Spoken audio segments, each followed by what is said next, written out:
నేను చివరిగా 3 డిమాండ్లు మా పత్రికా సోదరులకు నేను ప్రభుత్వానికి డిమాండ్ చేస్తూ పత్రికల ద్వారా నేను ముగిస్తాను.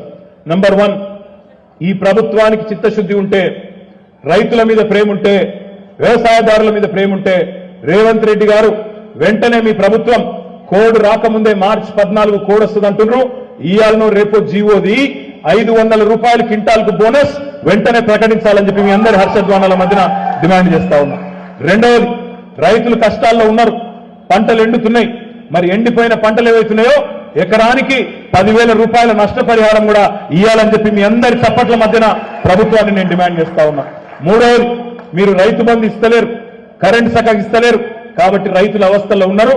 మళ్ళా రుణగ్రస్తులయ్యే ప్రమాదం ఉన్నది, అప్పుల పాలయ్యే ప్రమాదం ఉన్నది.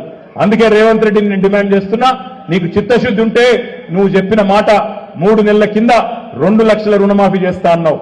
నేను 3వ డిమాండ్ పెడుతున్నా, వెంటనే 2 లక్షల రుణమాఫీ కూడా ప్రారంభించాలి. వెంటనే రైతులకు, రాష్ట్రంలో ఉండే లక్షలాది మంది రైతులకు ఇచ్చిన మాట నిలబెట్టుకోవాలని చెప్పి కూడా డిమాండ్ చేస్తూ